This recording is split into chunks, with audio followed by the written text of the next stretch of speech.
So, let's talk about and give a summary of what has happened so far in the Count of Monte Cristo. So our hero in our last session, Edmond Dantes, has now been arrested under the false pretenses of supporting the Bonapartist faction, Napoleon Bonaparte, who is currently in exile on the island of Elba. So the timeline is taking place probably around 1814, 1815, and that is when Napoleon has been exiled for the first time before he comes back into the power. The French monarchy has been replaced on the throne. Of course, this is much later than the French Revolution.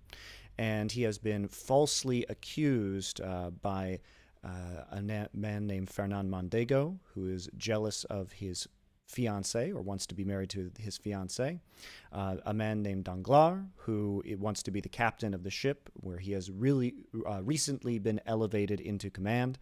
And now there is a new central character, a procurer of the king named Villefort, who is from a Bonapartist family, but he is himself a royalist, a supporter of the king, who is now eager to prosecute people who support Napoleon Bonaparte, and he is ruthless in his legal ambitions. So currently, we have just left a party where Villefort was with his fiancée Renée and her family, and now Villefort is going to meet with Edmond Dantes. So that's where we are in the book currently. So if you're just tuning in, that should catch you up reasonably well. You can always look at my YouTube channel to go back and listen to some of the previous chapters. I probably will not be putting too many more additional chapters on my main YouTube channel. I will probably be spinning off a more lifestyle content channel for myself, where that is non-esports related, where many of these VODs will go. I will keep you up to date on that. Perhaps you are watching that channel already. If you are, I make esports content. Please go visit that channel as well. It's covering all my bases. So, without further ado, let's get into the actual reading of the book. And of course, follow the stream if you want more of this. Saturday, Sunday, Mondays we'll be doing this. Many other days we'll be playing games. While we were in the Overwatch League off-season. Thank you for joining me. Chapter 7. The Examination. No sooner had Villefort left the salon than he assumed the grave air of a man who holds the balance of life and death in his hands. Now, in spite of the mobility of his countenance, the command of which, like a finished actor, he had carefully studied before the glass, it was by no means easy for him to assume an air of judicial severity. Except the recollection of the line of politics his father had adopted, and which might interfere, unless he acted with the greatest prudence, with his own career, Gerard de Villefort was as happy as a man could be. Already rich, he held a high official situation, though only 27. He was about to marry a young and charming woman whom he loved, not passionately, but reasonably, as became a deputy attorney of the king, and besides her personal attractions, which were very great, Mademoiselle de Saint-Méran's family possessed considerable political influence, which they would, of course, exert in his favor. The dowry of his wife amounted to 50,000 crowns, and he had, besides, the prospect of seeing her fortune increased to 500,000 at her father's death. These considerations naturally gave Villefort a feeling of such complete felicity that his mind was fairly dazzled in its contemplation. At the door he met the commissary of police, who was waiting for him. The sight of this officer recalled Villefort from the third heaven to earth. He composed his face, as we have before described, and said, "I have read the letter, sir, and you have acted rightly in arresting this man.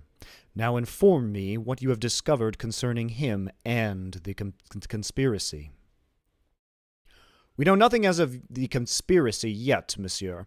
All the papers found have been sealed up and placed on your desk. The prisoner himself is named Edmond Dantès, mate on board the three-master the Pharaon, trading in cotton with Alexandria and Smyrna, and belonging to Morel and Son of Marseille. Before he entered the merchant service, had he ever served in the marines?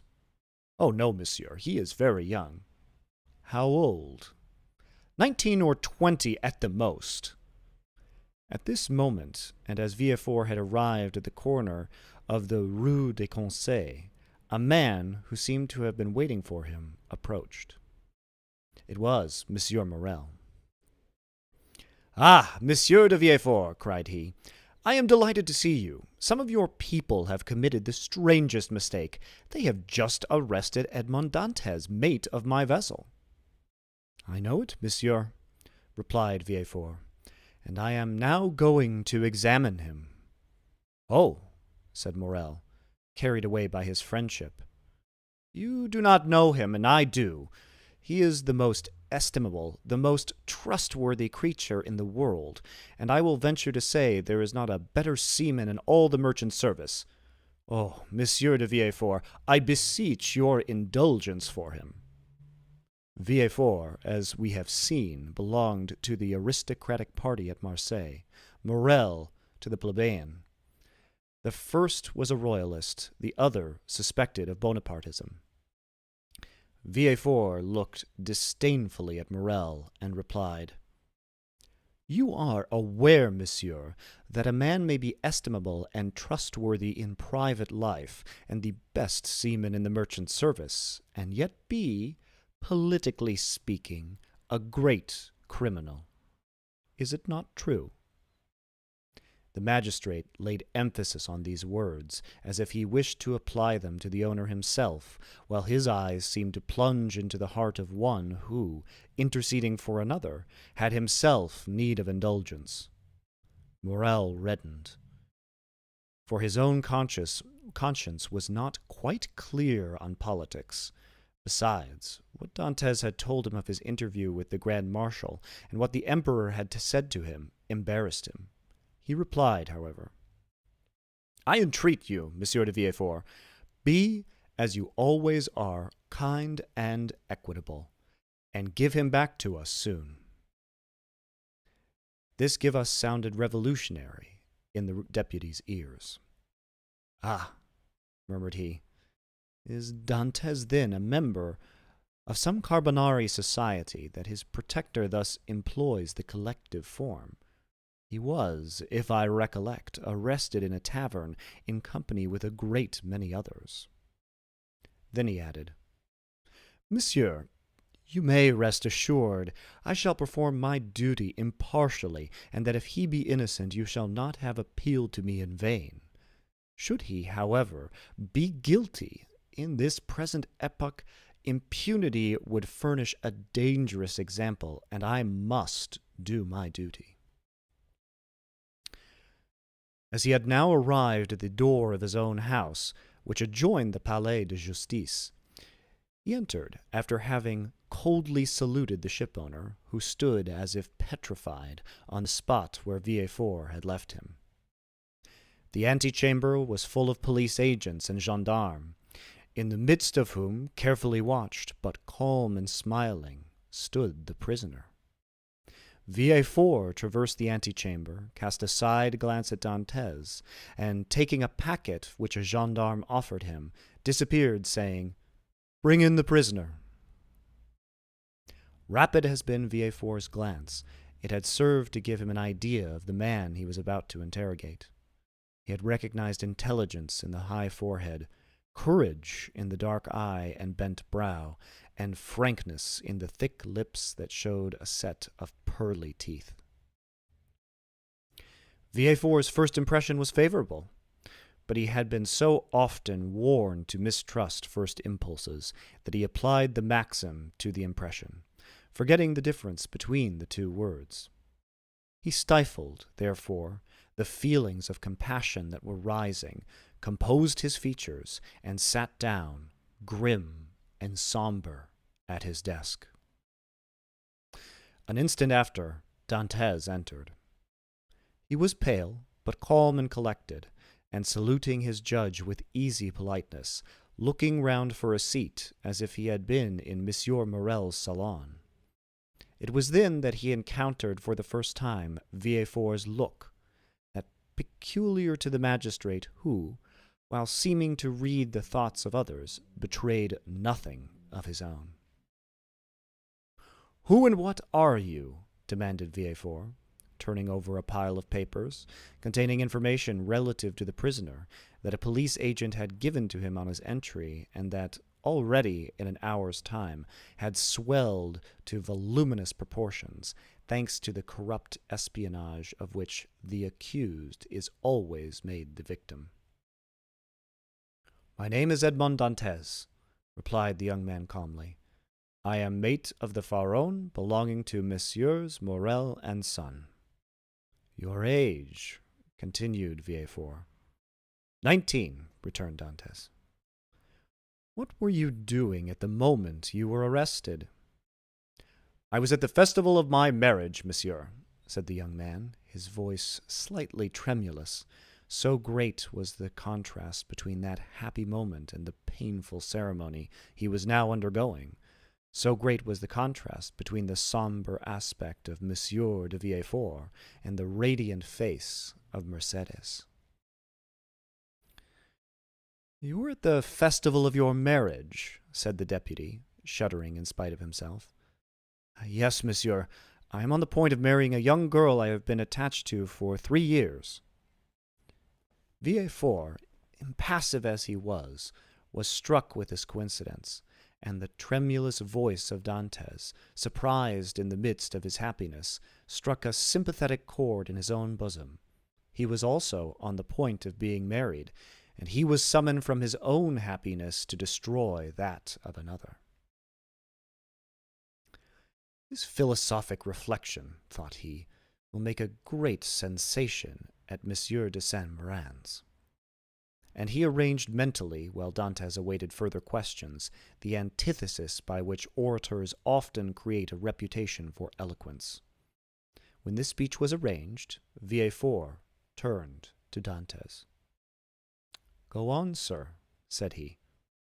"What would you have me say?" "Give all the information in your power."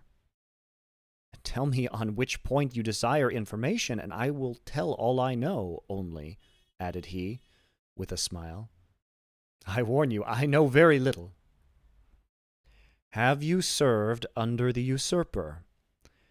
"I was about to be mustered into the Royal Marines when he fell." "It is reported your political opinions are extreme," said Villefort, who had never heard anything of the kind, but was not sorry to make this inquiry, as if it were an accusation. "My political opinions?" replied Dantès. "Alas, sir, I never had any opinions. I am hardly 19. I know nothing. I have no part to play. If I obtain the situation I desire, I shall owe it to Monsieur Morel. Thus, all my opinions, I will not say public, but private, are confined to these 3 sentiments. I love my father, I respect Monsieur Morel, and I adore Mercédès.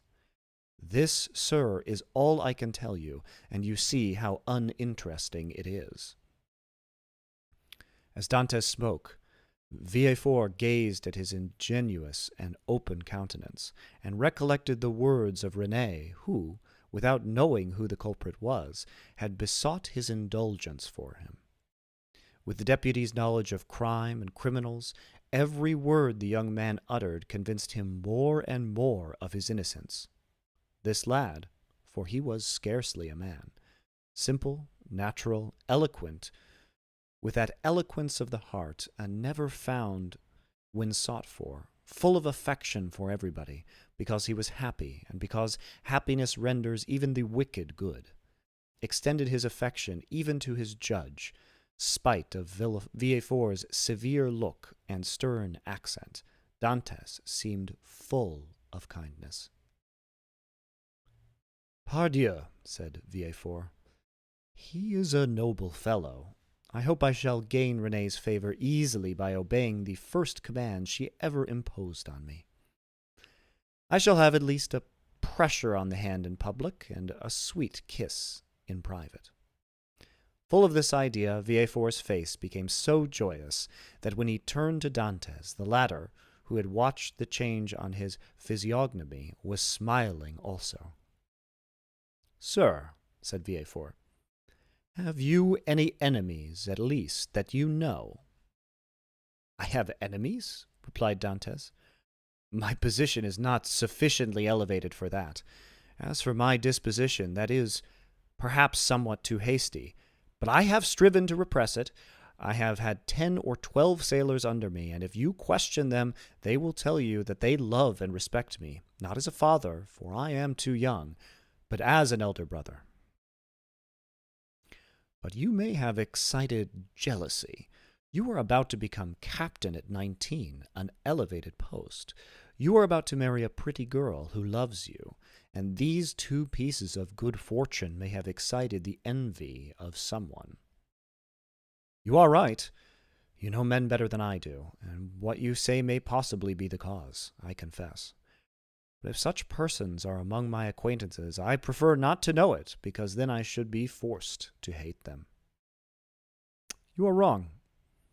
You should always strive to see clearly around you. You seem a worthy young man. I will depart from the strict line of my duty to aid you in discovering the author of this accusation. Here is the paper.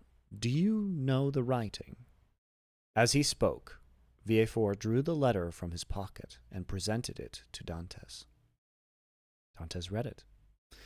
A cloud passed over his brow as he said, "No, monsieur, I do not know the writing, and yet it is tolerably plain. Whoever did write it writes well. I am very fortunate," added he, looking gratefully at Villefort, "to be examined by such a man as you, for this envious person is a real enemy." By the rapid glance that the young man's eyes shot forth, Villefort saw how much energy lay hid beneath this mildness. "Now," said the deputy, "answer me frankly, not as a prisoner to a judge, but as one man to another who takes an interest in him.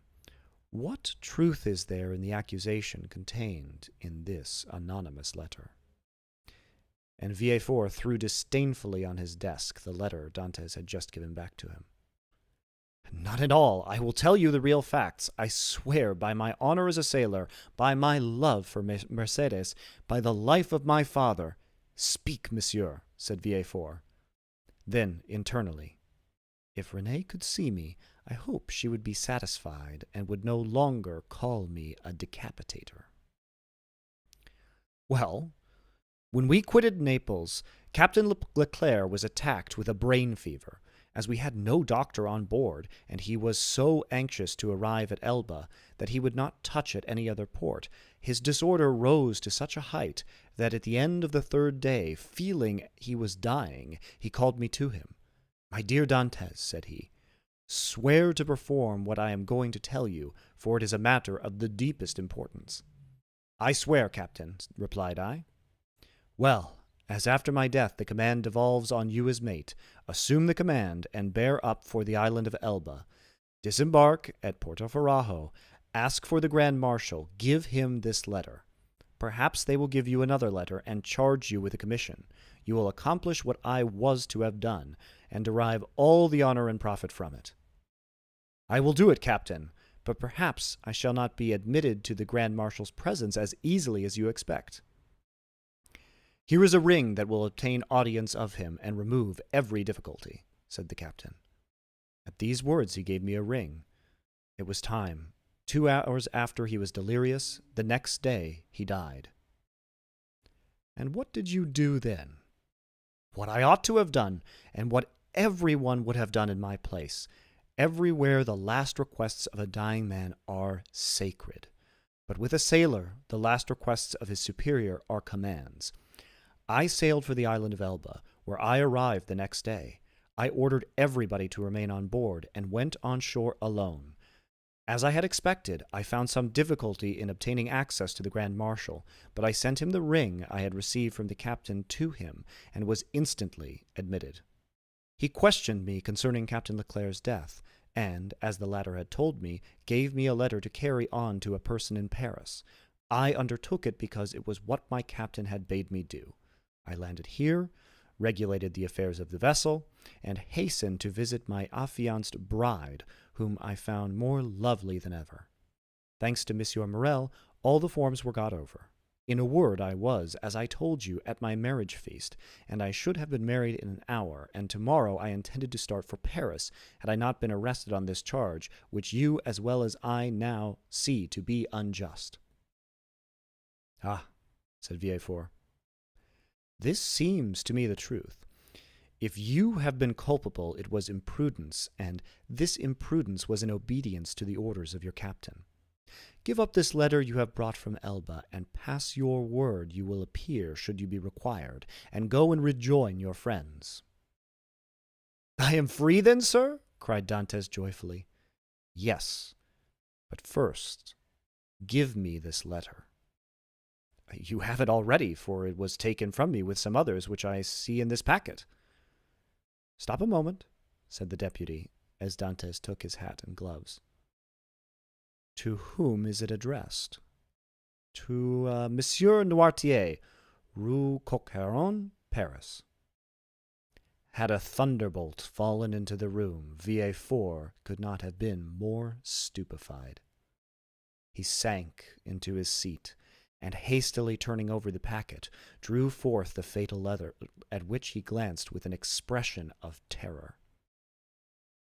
Monsieur Noirtier, Rue Coq-Héron, number 13, murmured he, growing still paler.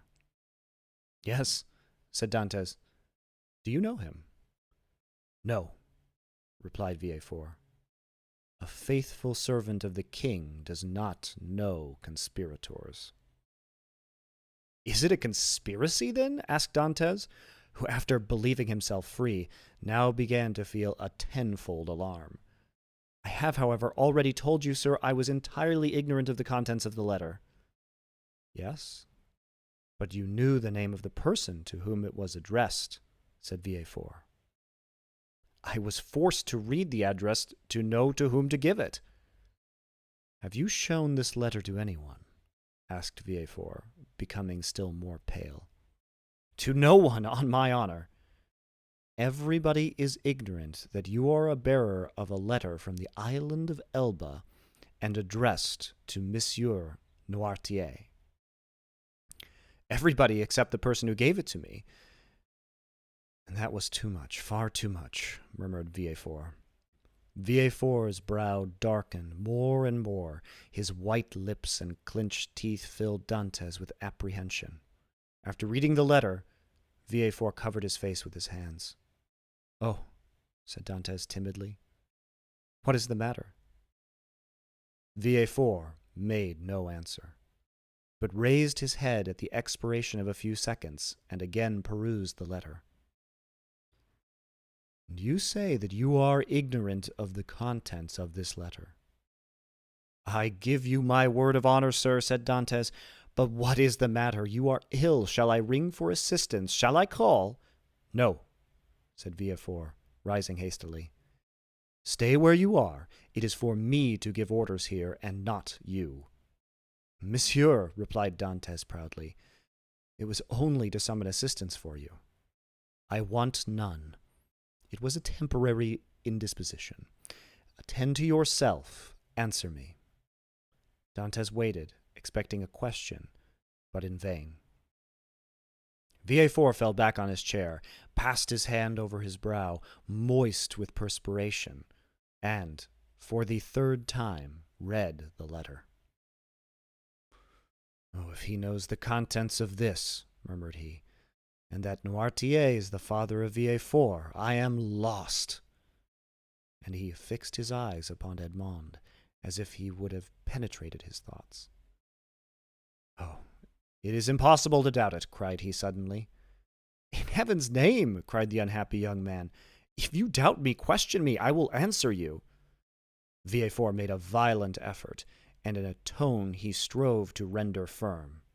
Sir, said he, I am no longer able, as I had hoped, to restore you immediately to liberty. Before doing so, I must consult the trial justice. What my own feeling is, you already know." "Oh, monsieur," cried Dantes, "you have been rather a friend than a judge." "Well, I must detain you some time longer, but I will strive to make it as short as possible. The principal charge against you is this letter, and you see," Villefort approached the fire, cast it in, and waited until it was entirely consumed. "You see, I destroy it?" "Oh," exclaimed Dantès, "you are goodness itself." "Listen," continued Villefort. "You can now have confidence in me after what I have done. Oh, command, and I will obey. Listen, this is not a command, but advice I give you. Speak, and I will follow your advice. I shall detain you until this evening in the Palais de Justice. Should any one else interrogate you, say to him what you have said to me, but do not breathe a word of this letter." "I promise." It was Villefort who seemed to entreat, and the prisoner who reassured him. "You see," continued he, glancing toward the grate, where the fragments of burnt paper fluttered in the flames, "the letter is destroyed. You and I alone know of its existence. Should you, therefore, be questioned, deny all knowledge of it. Deny it boldly, and you are saved. Be satisfied, I will deny it. It was the only letter you had. It was. Swear it." "I swear it." Villefort rang. A police agent entered. Villefort whispered some words in his ear, to which the officer replied by a motion of his head. "Follow him," said Villefort to Dantès. Dantès saluted Villefort and retired. Hardly had the door closed when Villefort threw himself, half fainting, into a chair. "Alas, alas," murmured he, "if the procureur himself had been at Marseilles, I should have been ruined. This accursed letter would have destroyed all my hopes. Oh, my father, must your past career always interfere with my successes?" Suddenly, a light passed over his face, a smile played round his set mouth, and his haggard eyes were fixed in thought. "This will do," said he, "and from this letter, which might have ruined me, I will make my fortune. Now to the work I have in hand." And after having assured himself that the prisoner was gone, the deputy procureur hastened to the house of his betrothed.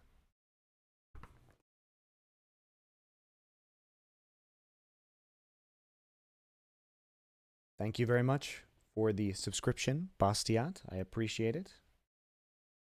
We'll see what happens now that Monsieur Dantès knows that the letter was destined for Villefort's father.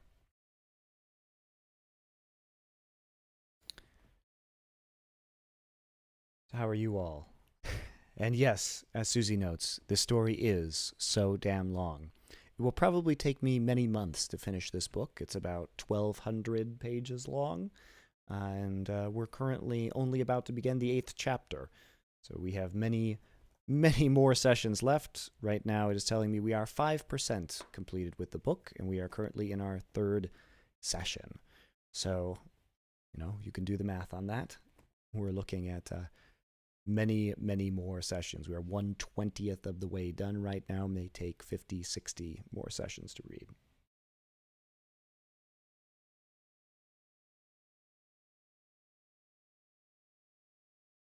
So I hope everybody is cozy and you do have a glass of wine or something else you enjoy. And I hope that everyone is enjoying the upgraded stream quality. We have the much superior lighting, the flickering of the fire. And if you have only seen the movie, as many people are discussing, the book is significantly better, and there really isn't a film adaptation that does it justice most of the time. Especially, they like to change the end And that is a quite large transgression in my mind.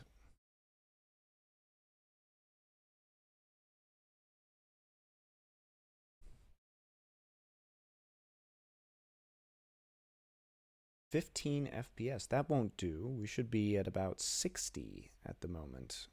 I have to look into that in the future, but should be relatively decent. Does look like it's a little bit lower right now, but we are streaming at 60. Camera should be at 60 as well. Might be the low light that is causing some level of difficulty. Choppy frames wise. We'll try and fix that. We can also raise the bit rate a little bit to make sure that everything is smooth. Yes, the setup is significantly improved now. I'm glad you're enjoying that.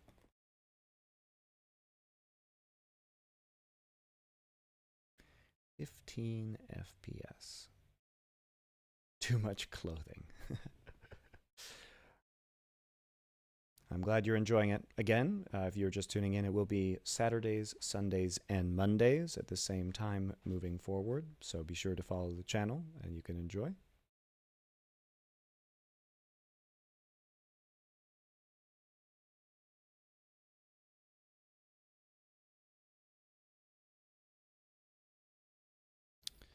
All right, so we'll try and get that up a little higher. In the meantime, we will continue reading. Thank you very much for joining. And once again, thank you to Boss Tiat for the Twitch Prime subscription and Zarti for the 20 bits.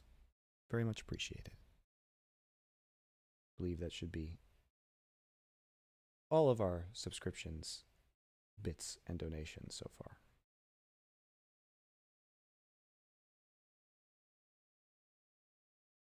So back we go with a little more.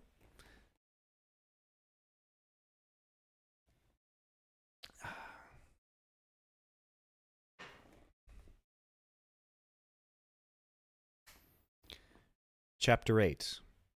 The Chateau d'If. The commissary of police, as he traversed the antechamber, made a sign to two gendarmes who placed themselves one on Dantès' right and the other on his left. A door that communicated with the Palais de Justice was opened, and they went through a long range of gloomy corridors whose appearance might have made even the boldest shudder. The Palais de Justice communicated with the prison, a somber edifice that from its grated windows looks on the clock tower of the Accoules. After numberless windings, Dantès saw a door with an iron wicket. The commissary took up an iron mallet and knocked thrice, every blow seeming to Dantès as if struck on his heart. The door opened, the two gendarmes gently pushed him forward, and the door closed with a loud sound behind him. The air he inhaled was no longer pure, but thick and mephitic. He was in prison. He was conducted to a tolerably neat chamber, but grated and barred, and its appearance, therefore, did not greatly alarm him. Besides, the words of Villefort, who seemed to interest himself so much, resounded still in his ears like a promise of freedom. It was 4 o'clock when Dantès was placed in this chamber. It was, as we have said, the 1st of March, and the prisoner was soon buried in darkness. The obscurity augmented the acuteness of his hearing. At the slightest sound he rose and hastened to the door, convinced that they were about to liberate him, but the sound died away, and Dantès sank again into his seat. At last, about 10 o'clock, and just as Dantès began to despair, steps were heard in the corridor, a key turned in the lock, the bolts creaked, the massy oaken door flew open, and a flood of light from 2 torches pervaded the apartment. By the torchlight, Dantès saw the glittering sabers and carbines of 4 gendarmes. He had advanced at first, but stopped at the sight of this display of force. "Are you coming to fetch me?" asked he. "Yes," replied a gendarme. "By the order of the deputy procureur?" I believe so. The conviction that they came from Monsieur de Villefort relieved all Dantès' apprehensions. He advanced calmly and placed himself in the center of the escort. A carriage waited at the door. The coachman was on the box, and a police officer sat beside him. "Is this carriage for me?" said Dantès. "It is for you," replied a gendarme. Dantès was about to speak, but feeling himself urged forward, and having neither the power nor the intention to resist, he mounted the steps, and was in an instant seated inside between two gendarmes. The two others took their places opposite, and the carriage rolled heavily over the stones. The prisoner glanced at the windows. They were grated. He had changed his prison for another that was conveying him he knew not whither. Through the grating, however, Dantès saw they were passing through the Rue Caisserie, and by the Rue Saint-Laurent and the Rue Taramis to the port. Soon he saw the lights of La Consigne. The carriage stopped. The officer descended, approached the guardhouse. A dozen soldiers came out and formed themselves in order. Dantès saw the reflection of their muskets by the light of the lamps on the quay. "Can all this force be summoned on my account?" thought he. The officer opened the door, which was locked, and, without speaking a word, answered Dantès' question, for he saw between the ranks of the soldiers a passage formed from the carriage to the port. The two gendarmes who were opposite to him descended first, and he was ordered to alight, and the gendarme on each side of him followed his example. They advanced towards a boat, which a custom-house officer held by a chain near the quay. The soldiers looked at Dantès with an air of stupid curiosity. In an instant he was placed in the stern sheets of the boat between the gendarmes, while the officer stationed himself at the bow. A shove sent the boat adrift, and 4 sturdy oarsmen impelled it rapidly towards the Pilon. At a shout from the boat, the chain that closes the mouth of the port was lowered, and in a second they were, as Dantès knew, in the Frioul and outside the inner harbor. The prisoner's first feeling was of joy at again breathing the pure air, for air is freedom. But he soon sighed, for he passed before La Réserve, where he had that morning been so happy, and now through the open windows came the laughter and revelry of a ball. Dantès folded his hands, raised his eyes to heaven, and prayed fervently. The boat continued her voyage. They had passed the Tête de Mort. They were now off the Anse de Faro, and about to double the battery. This maneuver was incomprehensible to Dantès. "Whither are you taking me?" asked he. "You will soon know. But still, we are forbidden to give you any explanation." Dantès, trained in discipline, knew that nothing would be more absurd than to question subordinates who were forbidden to reply, and so he remained silent. The most vague and wild thoughts passed through his mind. The boat they were in could not make a long voyage. There was no vessel at anchor outside the harbor. He thought, perhaps, they were going to leave him on some distant point. He was not bound, nor had they made any attempt to handcuff him. This seemed a good augury. Besides, had not the deputy who had been so kind to him told him that provided he did not pronounce the dreaded name of Noirtier, he had nothing to apprehend? Had not Villefort in his presence destroyed the fatal letter, the only proof against him? He waited silently, striving to pierce through the darkness. They had left the Île Ratonneau, where the lighthouse stood on the right, and were now opposite the Point des Catalans. It seemed to the prisoner that he could distinguish a feminine form on the beach, for it was there Mercédès dwelt. How was it that a presentiment did not warn Mercédès that her lover was within 300 yards of her? One light alone was visible, and Dantès saw that it came from Mercédès' chamber. Mercedes was the only one awake in the whole settlement.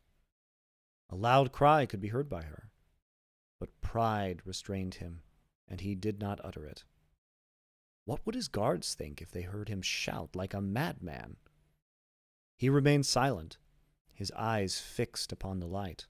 The boat went on, but the prisoner thought only of Mercedes. An intervening elevation of land hid the light. Dantès turned and perceived that they had got out to sea. While he had been absorbed in thought, they had shipped their oars and hoisted sail. The boat was now moving with the wind. In spite of his repugnance to address the guards, Dantès turned to the nearest gendarme, and taking his hand, "Comrade," said he, "I adjure you, as a Christian and a soldier, to tell me where we are going. I am Captain Dantès, a loyal Frenchman, thought accused of treason. Tell me where you are conducting me, and I promise you on my honor I will submit to my fate." The gendarme looked irresolutely at his companion, who returned for answer a sign that said, "I see no great harm in telling him now." And the gendarme replied, "You are a native of Marseille and a sailor, and yet you do not know where you are going." "On my honor, I have no idea." "Have you no idea whatever?" "Not at all." "That is impossible." "I swear to you it is true. Tell me, I entreat." "But my orders—" "Your orders do not forbid your telling me what I must know in 10 minutes, or in half an hour, or an hour. You see, I cannot escape, even if I intended." "Unless you are blind or have never been outside the harbor, you must know." "I do not." "Look round you, then." Dantès rose and looked forward. When he saw rise within 100 yards of him the black and frowning rock on which stands the Château d'If. This gloomy fortress, which has for more than 300 years furnished food for so many wild legends, seemed to Dantès like a scaffold to a malefactor. "The Château d'If!" cried he. "What are we going there for?" The gendarme smiled. "I am not going there to be imprisoned," said Dantès. "It is only used for political prisoners. I have committed no crime. Are there any magistrates or judges at the Château d'If?" "There are only," said the gendarme, "a governor, a garrison, turnkeys, and good, thick walls. Come, come, do not look so astonished, or you will make me think you are laughing at me in return for my good nature." Dantès pressed the gendarme's hand as though he would crush it. "You think, then," said he, "that I am taken to the Château d'If to be imprisoned there?" "It is probable, but there is no occasion to squeeze so hard." "Without any inquiry, without any formality?" "All the formalities have been gone through. The inquiry is already made." "And so in spite of Monsieur de Villefort's promises?" "I do not know what Monsieur de Villefort promised you," said the gendarme, "but I know we are taking you to the Château d'If." "But what are you doing? Help, comrades, help!" By a rapid movement which the gendarme's practiced eye had perceived, Dantès sprang forward to precipitate himself into the sea, but 4 vigorous arms seized him as his feet quitted at the bottom of the boat. He fell back, cursing with rage. "Good," said the gendarme, placing his knee on his chest. "Believe soft-spoken gentlemen again. Harkee, my friend, I have disobeyed my first order, but I will not disobey the second, and if you move, I will blow your brains out." And he leveled his carbine at Dantès, who felt the muzzle against his temple. For a moment, the idea of struggling crossed his mind, and of so ending the unexpected evil that had overtaken him. But he bethought him of Monsieur de Villefort's promise, and, besides, death in a boat from the hand of a gendarme seemed too terrible. He remained motionless, but gnashing his teeth and wringing his hands with fury. At this moment the boat came to a landing with a violent shock. One of the sailors leaped on shore, a cord creaked as it ran through a pulley, and Dantès guessed they were at the end of the voyage, and that they were mooring the boat. His guards, Taking him by the arms and coat collar, forced him to rise and dragged him towards the steps that led to the gate of the fortress, while the police officer carrying a musket with fixed bayonet followed behind. Dantes made no resistance. He was like a man in a dream. He saw soldiers drawn up on the embankment. He knew vaguely that he was ascending a flight of steps. He was conscious that he passed through a door and that the door behind him, but all this indistinctly as though through a mist. He did not even see the ocean, that terrible barrier against freedom, which the prisoners look upon with utter despair. They halted for a minute, during which he strove to collect his thoughts. He looked around. He was in a court surrounded by high walls. He heard the measured tread of sentinels, but as they passed before the light, he saw the barrels of their muskets shine. They waited upwards of 10 minutes. Certain Dantes could not escape, the gendarme released him. They seemed awaiting orders. The orders came. "Where is the prisoner?" said a voice. "Here," replied the gendarme. "Let him follow me. I will take him to his cell." "Go," said the gendarme, thrusting Dantes forward. The prisoner followed his guide, who led him into a room almost underground, whose bare and reeking walls seemed as though impregnated with tears. A lamp placed on a stool illumined the apartment faintly, and showed Dantes the features of his conductor, an under-jailer, ill-clothed and of sullen appearance. "Here is your chamber for tonight," said he. "It is late, and the governor is asleep. Tomorrow, perhaps, he may change you. In the meantime, there is bread, water, and fresh straw, and that is all a prisoner can wish for. Good night." And before Dantes could open his mouth, before he had noticed where the jailer placed his bread or the water, before he had glanced towards the corner where the straw was, the jailer disappeared, taking with him the lamp and closing the door, leaving stamped upon the prisoner's mind the dim reflection of the dripping walls of his dungeon. Dantes was alone in darkness and in silence, cold as the shadows that he felt breathe on his burning forehead.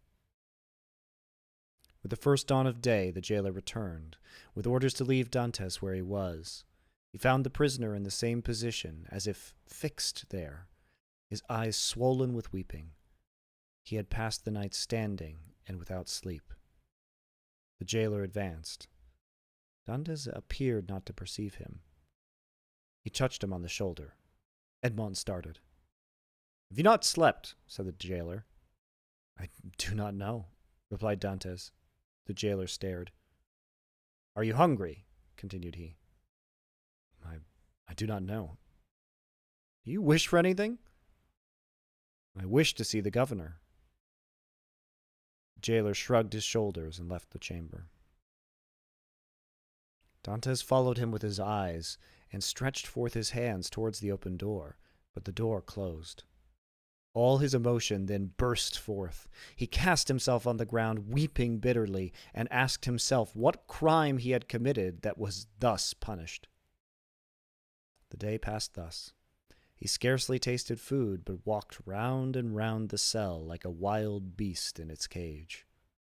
One thought in particular tormented him, namely, that during his journey hither he had sat so still, whereas he might a dozen times have plunged into the sea, and thanks to his powers of swimming, for which he was famous, have gained the shore, concealed himself until the arrival of a Genoese or Spanish vessel, escaped to Spain or Italy, where Mercedes and his father could have joined him.